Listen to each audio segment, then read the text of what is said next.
여러분 안녕하십니까?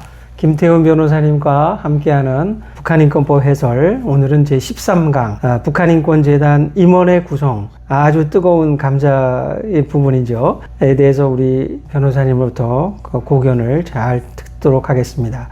여러분들이 어려운 내용의 강의이기 때문에 몇 차례 앞에서 말씀드렸는데 북한인권법 조문을 이렇게 왼쪽에 출력한 것이라든가 또는 뭐 핸드폰에서 조문을 좀 보시면서 강의를 들으시면 좋겠습니다. 자, 그러면 먼저 제12조의 입법 취지라고 할까요? 제도적 의미는 어떻게 설명할 수 있을까요? 예, 이 북한인권법 12조는 이제 북한인권재단 임원 구성에 대한 겁니다. 인체로 말하면 두뇌 부분에 해당된다고 볼 수가 있죠. 모든 조직의 이제 헤드 부분. 그러니까 이 사회가 구성이 돼야 재단이 이제 운영이 되는 거니까 아주 중요한 부분이라고 볼 수 있어요. 그래서 한마디로 이 12조는 북한 인권 정책은 정권 교체나 정치적 이해관계에 좌우되지 않고 초당적, 지속적으로 수행하도록 하기 위해서 설계된 그러한 조항입니다. 그래서 이제 이사 추천권을 통일부 장관과 국회로 분산을 했어요. 그래서 통일부 장관은 2명, 또 12명으로 했는데 여기서 이제 유의할 거는 12명이 딱 정수가 아닌데 12명 이내라고 되어 있는 점은 우리가 유의를 해야 돼요. 다음은 통일부 장관은 2명, 나머지 10명 이내에서 여야 교섭단체에서 동수로 추천을 하도록 되어 있습니다. 그래서 이것이 이 북한인권재단 이사가 구성이 되지 않으면 북한인권재단이 하루도 가동을 못하니까 어떻게 보면 관문 규정이다. 그러니까 문을 열고 들어갈 수 있는 그런 이제 규정이다. 그래서 이게 열리지 않으면, 그러니까 재단 임원이 구성되지 않으면 그대로 북한인권재단은 작동을 못하고, 그러면 북한인권법의 중추 집행기관인 북한인권재단이 없으면 북한인권법 전체는 지금 절름발이가 될 수밖에 없다. 그래서 이게 굉장히 중요한 조항이다. 이렇게 말씀드릴 수가 있습니다. 네. 관문 규정이다. 그런데 이 12조가 좀 작동 정지 상태다. 이렇게 볼 수 있겠는데요. 12조 1항을 보면은 이사 구성에 있어서 추천권이 이원화되어 있습니다. 이미 말씀해 주셨는데 통일부 장관이 추천해서 임명하는 케이스, 또 국회에서 추천해서 10명 정도 추천하면 또 통일부 장관이 임명하게 되어 있는데, 이렇게 그 정부 사다 재단 법인의 구성에 있어서 국회가 개입하는 경우 없지 않아 있긴 하지만 다소 이례적인 것이라고 생각이 되는데 어떻게 보시나요? 네, 맞습니다. 지금 지적하신 대로 좀 이례적입니다. 근데 왜 이렇게 이례적으로 했느냐? 그거는 이제 첫째, 재단이 하는 일의 어떤 성격 때문에 그렇다. 그러니까 이게 좀 민감한, 그러니까 재단은 이제 시민사회단체 지원이라든지 인권 실태 조사, 대정부 건의, 대북 인권 정책의 이제 발굴 이런 거기 때문에 상당히 대북 관계에서 정치적으로 민감할 수가 있습니다. 그렇기 때문에 이것을 행정부에만 맡겨두면은 마치 정권의 기조에 따라 재단이 좌우되고, 그렇게 해서 여러 가지 어떤 시비에 휘말릴 수가 있기 때문에 초당적 정당성을 확보해야 되겠다. 이런 고려 때문에 통일부 장관은 2명만 추천권을 줬고, 나머지에 대해서는 이제 여야 교섭단체가 동수로 해서 이 독립성. 근데 실제로 보면은 우리나라에서도 그 독립성이 이제 초당적으로 요구되는 기구에 있어서는 이렇게 국회에서 이사 추천을 하는 경우가 좀 있습니다. 뭐 방송 관련 재단이나 각종 독립위원회에서 이렇게 이제 국회에서 추천을 하는데, 이와 마찬가지로 이 북한인권재단도 그 성격이나 독립성이나 또는 초당적이나 이런 점을 고려해서 국회에 추천을 요하도록 하고 있습니다. 네, 이 같은 그 이사 추천의 이중적 구조, 그런 특징으로 인해서 중대한 입법 미비가 지금 발견되고 있는데요. 북한인권법이 제정된 지 올해로 10년이 넘어가도록 재단이 지금 설립되고 있지 못하고 있는데, 이게 바로 이런 이중적 구조와 관련이 있는 것이 아닌가, 이에 대해서 한번 말씀해 주시죠. 네. 예, 전 이번 이 부분이 우리가 이게 북한인권법 해설 강의에서도 가장 첨예한 아까 뜨거운 감자라고 말씀하셨는데 참으로 문제가 있는 부분입니다. 이 북한인권법 12조 1항은 추천권의 배분만 정했고, 정작 이사의 구체적인 인원, 배분, 또 추천의 시기, 추천의 순서, 또 특정 교섭단체가 추천권을 행사하지 않을 경우의 처리 절차, 아무런 명문 규정을 두고 있지 않습니다. 또 추천 기한도 없고, 미추천 시에 대체 추천이나 직권임명 같은 규정도 없습니다. 이것이 결과적으로 그래서 북한인권법 12조가 정치적 합의 없이는 작동할 수 없는 협력 규정으로만 여태까지 그래서 해석되어 왔어요. 그래가지고 한쪽 교섭단체가 추천을 하지 않으면 무한정 추천할 때까지 기다릴 수밖에 없는 거 아니냐. 그래서 애걸하고 요청하고 이렇게만 하는, 그래서 아주 어떻게 보면 이제 입법 미비 상태가 지속되어 왔다고 볼 수가 있습니다.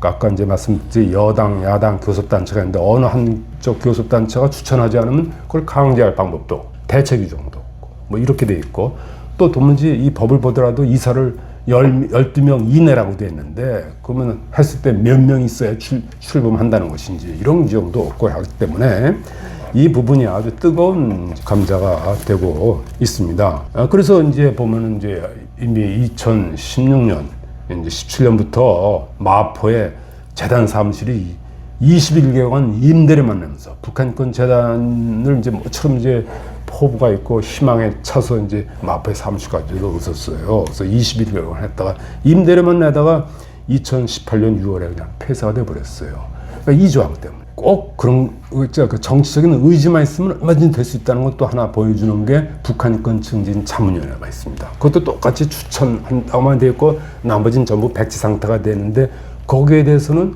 여야가 추천하니까 1개는 구성이 됐었어요. 2개 안 됐거든요. 근데 이 북한인권재단은 보다 더 본질적인 중추적인 기관이니까 한쪽 교섭단체가 아주 끝까지 추천을 하지 않으니까 지금 이렇게 마비 상태가 이제 돼 있다. 그래서 이행 의지를 담보할 규정이 없는 것이 지금 맹점이라고 지적이 되고 있습니다. 네, 그렇군요. 이행 의지가 지금 없다. 국회나 정부 문제인 것 같습니다. 네, 12조 2항에서는 재단의 임원인 그 이사를 상근과 비상근으로 나누고 있습니다. 다만 그렇다 할지라도 이사의 운영에 있어서 상근, 비상 간의 권한과 책임은 큰 차이가 없다고 보는 것이 맞겠죠? 예, 맞습니다. 이사의 구성에서 권한과 책임은 차이가 없다고 봐야 됩니다. 그래서 뭐 이런 경우는 우리나라의 국책기관이나 정부 출연기관 많이 있는데 상근, 비상근이 있는데 대부분 상근과 비상근의 권한 차이는 없고 이 북한인권재단도 마찬가지라고 해석을 해야 됩니다.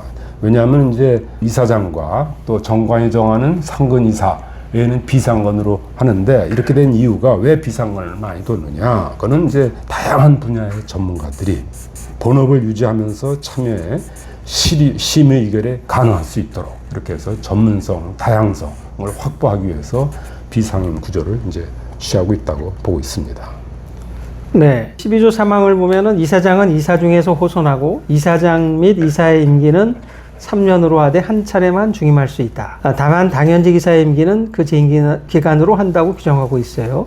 저도 정부 여러 부처의 자문위원을 많이 해봤는데 사실은 이제 말은 호선이라고 하지만 사실상 정부가 내정한 사람이 이사회에서 이사장으로 선출되는 경우가 거의 뭐 대부분이 아닌가 그렇게 생각하는데요. 어떻게 보시나요? 예, 이 북한인권재단도 마찬가지라고 봅니다. 실제로 보면은 이제 왜냐하면 이제 그 역학구도가 여당 교섭단체, 야당 교섭단체가 동수로 추천을 하게 되어 있죠.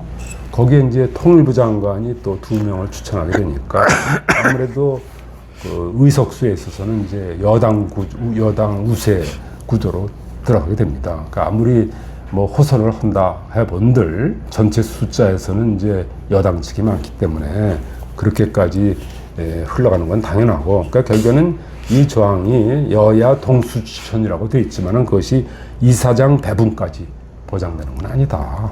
그렇게 보는 것이 순리고 그걸 아니도록 하려면 우리가 혼란만 생기고 뭐 3분의 2 제적으로 한다든지 뭐 이렇게 한다면은 그럼 3분의 2 될 때까지 또 이게 성립이 안 될 수도 있어요. 그래서 이렇게 그냥 하는 것이 그냥 보통 순리대로 하는 걸로 저는 보이고 있습니다. 네, 한 가지 좀 이상하게 생각되는 부분이 이 같은 조항에서 보면은 당연직 이사라는 표현이 나오거든요. 당연직 이사의 임기는 그 재임 기간으로 한다. 그런데 시행령에서는 또 이에 관해서 아무런 규정을 두고 있지를 않고 있어요. 통상 다른 법에서 보면은 법에서 정하는 공무원 출신의 위원이나 임원을 두고 얘기할 때 보통 이제 당연직 이사가 되는 경우가 있는데 북한인권법의 북한인권재단은 어떻게 되는 건가요?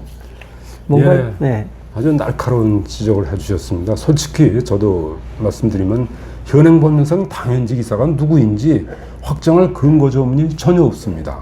그래서 이거는 좀 입법적인 좀 미비 내지 실수가 아닌가 이렇게 되는데 그래도 좋게 생각하면 하나는 입법 과정에서 유사한 공공기관 법제의 표준 조문을 가져오면서 정작 당연직 이사를 두는 근거장은 만들지 않아서 사실상 적용 대상이 없는 남은 규정이라고 해석이 되는 측면이 있고요. 다른 하나는 이제 뭐 좋게 생각해서 제4항이 임원 구성에 필요한 사항을 대통령령에 위임하고 있으므로 장차 시행령이나 정관에서 당연직 이사를 두게 될 경우에 대비한 예비 규정이라고 볼 수도 있는 거 아닌가. 그래서 네. 뭐 지금은 이제 두 가지 정도로 생각을 하고 있습니다. 네. 긍정적으로 좀 봐주신 거네요. 예. 네. 지난 10년 동안 아시다시피 재단이 설립되지 않아서 그간 시민사회 단체들이 법적 투쟁을 해왔습니다. 그 중심에 김 변호사님이 계셨으면 익히 잘 알려진 사실이고요. 그동안의 법적 투쟁의 어떤 경과라고 그럴까요? 그걸 뭐 간단히 한번 정리해 주시면 감사하겠습니다. 네, 그래서 하면 이제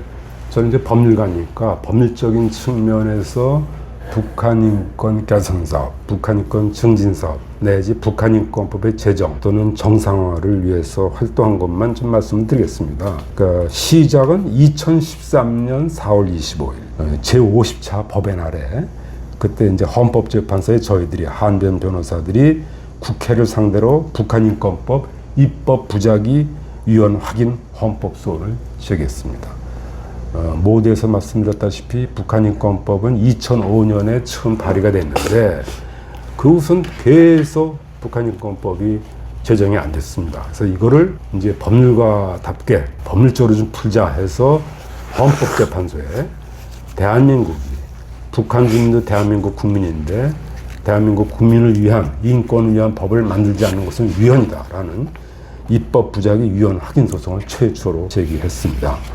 그리고 나서 또 2014년 그 다음해는 이제 14일부터 화요 집회를 시작해서 매주 화요일 비가 오나 눈이 오나 뜻있는 시민 올인모 그래서 시민단체들과 함께 주로 국회 앞에서 또는 뭐 강당에서 법정에서 이렇게 북한 인권 개선, 북한인권법의 제정 및 정상화를 위해서 노력하고 있고요. 그래서 또 2017년 4월 18일에는 탈북민 등 이제 그때는 2017년 4월 18일은 이미 북한인권법이 제정된 이후입니다. 근데 북한인권재단이 이렇게 출범 안 하니까 그래서 탈북민들 등 북한인권 피해자 가족을 대리해서 국회에 재단 이사 추천 부작위에 대한 위헌 확인을 헌법소원에 제기했는데 헌법재판소는 그게 부적법하다 이렇게 각하를 했어요. 그러니까 북한인권재단 이사가 재단이 설립된다는 것과 북한인권 개선과 직접적인 관계가 있는 건 아니다 해서 유감스럽게 각하됐고 그 이후에도 뭐 화요 집회를 또 재개하고 여러 가지를 이제 해오고 그래서 이제 그동안에 이제 이렇게 되니까 오히려 국내에서는 호응을 못 받았는데 국제사회가 오히려 더 호응을 해줬어요. 그래서 토마스 오야 킨타나 유엔 북한인권 특별 보고관이 2020년, 2022년 정식으로 유엔 인권이사에 제출한 보고서에서 대한민국 정부는 북한인권법에 따른 북한인권재단을 조속히 설립할 것을 권고한다. 이렇게 얘기를 했습니다. 또 국가인권위원회도 2023년 9월과 2024년 10월 두 차례에 걸쳐서 또 민주당과 국회의장에게 이사 추천을 촉구하는 또 권고안을 거듭 내고 있습니다. 또 이제 2022년 8월 16일에 이제 제가 있는 사단법인 북한인권을 또 결성을 해서 이제 전적으로 북한인권 재단 설립을 위해서 매진하고 있고 또 2023년 2월 28일은 200차 화요 집회를 맞이해서 더불어민주당 당사 앞에서 항의 서한도 전달했습니다. 그리고 드디어 이제 역사적인 반전이 일어났어요. 2024년 10월 17일 드디어 사법부가 서울고등법원이 그동안에 1심에서는 계속 졌는데 항소심인 서울고등법원이 1심을 뒤집고 그때 당시는 뭐냐면은 이제 국민의힘에서는 재단 이사를 추천했습니다. 후보를. 그래서 지금 여기 이제 우리 재성호 교수님 또 그 밖에 3분이 있습니다. 그 5분을 북한인권재단 이사 후보로 추천을 했는데, 그걸 국회의장이 통일부 장관에게 그 명단을 전달해야 됩니다. 그걸 법률적으로 그것도 추천이라고 그래요. 그걸 하질 않는 거예요. 그래서 제가 국회의장이 국민의힘이 추천한 재단이사 후보를 통일부 장관에게 추천하지 않는 부작위는 위헌위법이다. 이 소송을 제가 제기했습니다. 그랬더니 1심에서는 물론 졌습니다. 그 전에도 졌는데 이번 서울고등법원 2014년 10월 17일 판결은 2023루 72914 판결입니다. 위법이다. 이렇게 얘기했어요. 위법이다. 그것은 뭐 2가지인데, 하나는 재단 이사 후보로 추천된 분들은 마땅히 재단을 구성해서 북한권 재단 사업에 관여할 기대를 갖고 있고 정당한 법적 이익을 가지고 있다. 기대가 있다. 근데 그 기대를 침해한 것이다. 또 한 가지는 이와 같이 어느 교섭단체든지 일방적으로 재단 추천권을 행사하지 않냐면 북한인권법이 제정된 소기의 목적을 완전히 잠탈하는 것이다. 이거 북한인권 사업은 헌법에 되어 있고, 헌법에서도 북한 주민 통일 이런 걸 지향하고 있는데 북한인권법의 기능이 저해되기 때문에 이건 위헌이다, 위법이다. 이렇게 해서 2가지 이유를 들어가지고 아주 획기적으로 위법이라고 했고, 그때 당시 이제 국회의장이 우인식 국회의장이었는데, 그런데 우인식 국회의장이 또 그걸 상고를 했어요. 그래서 지금 현재 대법원 특별 2부에 계류 중이지만은, 물론 그래서 최종 판결이 나와야 된다고 보지만은, 그러나 저는 이 고등법원 판결 자체가 그야말로 가뭄의 단비 같은 중요한 사법 판결이라고 저는 보고 있습니다. 예, 그 고등법원의 판결은 법률가라면 읽어보면은 그건 지극히 당연한 상식을 밝힌 거라고 볼 수 있을 것 같은데, 입법부의 수장인 국회의장이 상고를 한다 말이죠. 그건 좀 이게 보기가 좀 민망한 것 같아요. 제 제3자들 누구 법률가 입장에서는. 근데 이게 한국의 이 현실이고 북한인권법이 처한 좀 엄연한 현실인 것 같습니다. 아무래도 이제 우리가 다 사필귀정이란 말이 있듯이 우리가 결국은 올바른 길로 나가지 않을까 이렇게 생각합니다. 최근에 우리 김태현 변호사님이 사단법인 북한인권 한변과 같이 하신 것 같은데, 국회의원 전원들에게 북한인권재단 이사 추천에 대한 입장을 묻는 질의서를 보내셨잖아요. 국회의원들의 반응은 어땠습니까? 예, 지금 제가 말씀드렸다시피 이제 사법부의 판결이 나왔습니다. 그러면 이제 입법부에 대해서 이제 다시 물을 차례가 됐어요. 자, 이건 국회 스스로가 만든 법을 국회가 스스로 앞장서서 맡고 있는데, 여기에 대해서 사법부가 지금 위법이라고 했다. 그럼 여기에 대해서 국회의원들은 어떻게 생각하느냐?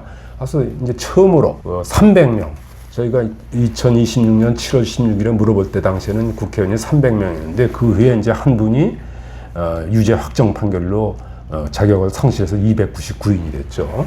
299명에게 내용 증명, 등기 우편으로 일일이 우편을 보냈습니다. 그래서 아주 질문도 아주 간단해요. 귀하는 귀의원께서는 북한인권재단 이사 추천을 촉구하겠습니까? 촉구하지 않겠습니까? 왜냐면 이거는 법에 의해서 되는 거니까. 2가지만 딱 물어봤어요. 그래서 그걸 회신을 물어봤습니다. 그래서 이제 국회의원들에서 그랬더니 지금 이제 원래는 이제 7월 31일을 이제 시한으로 했는데 그때는 한 40명밖에 답변이 없었어요. 그래서 정말로 실망을 했습니다. 그러니까 299명에 40명, 이게 뭐 몇 프로입니까? 참 너무나도 보잘것도 없는데, 그래서 저희가 근데 보니까 기간이 좀 짧았다 이렇게 생각이 되고, 또 휴가 기간도 있고 실무상의 착오도 있고 이런 게 있어서 저희가 이거를 기간을 연장했어요. 그래서 이제 8월 15일 그야말로 저희는 이제 이 북한인권법 정상화 운동이 제2의 광복운동이라고 보기 때문에 81주년 광복절인 8.15 8월 15일까지 시한을 연장을 해서 그때까지 여러 가지 본의 아니게 누락된 분들은 회신을 해달라 이렇게 이제 말씀을 드렸습니다. 그랬더니 이제 오늘 처음 이렇게 말씀을 드렸는데 75명이 회신을 줬습니다. 75명이. 그러니까 이제 정확하게 말하면은 73명은 근데 그게 전부 촉구 의견을 준 분은 전부 국민의힘이에요. 이게 참 73명이 전부 국민의힘. 그러니까 무소속의 한 명이에요. 한동훈 의원은 그분도 이제 촉구 의견을 줬는데, 그러니까 74명이 촉구 의견을 줬어요. 74명이. 한 명은 별개 의견을 줬어요. 별개 의견을 준 분이 더불어민주당 임호선 의원, 저는 뭐 명단을 그대로 말씀드립니다. 임호선 의원인데 그분은 촉구하겠습니다. 촉구하지 않겠습니다. 어디도 표시를 안 하고 별개 의견을 다셨어요. 그러면서 이제 별개 의견 얘기가 이거는 북한인권 재단 이사를 추천할지는 당내에서 교섭해서 결정할 사항이다. 두 번째로는 절대로 이건 북한을 전복하거나 북한을 공세적으로 해서는 안 된다. 그렇게 아주 그런 주의말을 이렇게 보내오셨어요. 그래서 저는 좀 의아했습니다. 이게 지금 와서 다시 당내의 의사결정을 들을 문제가 아니고 이미 법에서는 당에서 교섭단체가 추천하여야 한다라고 돼 있고, 그래서 사법부에서 그게 안 하는 게 유법이라고 했는데 새삼 그걸 갖다가 당내에서 논의해서 결정한 사항이라 이렇게 답변을 하셨고, 또 북한을 전복하는 공세적으로 해서는 안 된다. 근데 이것도 북한인권법을 전혀 오해를 하고 계신 게 아니냐. 북한인권법을 보면 제가 말씀드렸다시피 2조에서 2항에서 평화, 남북관계 발전 이걸 주행하고 있어요. 또 7조에서 남북 인권대화 추진하라고 그랬고 8조에서 인도적 지원을 하게 되어 있습니다. 그러니까 전혀 이분이 북한인권법을 보지도 않고 오해하고 계신 게 아니냐. 북한인권법이 제정될 때 당시에 여야가 치열한 협상 끝에 지금 말씀하시는 더불어민주당의 사항을 다 수용을 한 거거든요. 근데 지금 이렇게 말씀하시니까 이게 그래서 저희가 오늘 이렇게 북한인권법을 해설하는 이유가 바로 여기에 있는 것이다. 또 제가 국회의원부터도 북한인권법을 정확하게 이해하지 않고 있는 게 아니냐. 저는 이걸 갖다 오히려 이해하지 않는 것으로 회피하는 것이라고 저는 말씀드리고 싶진 않아요.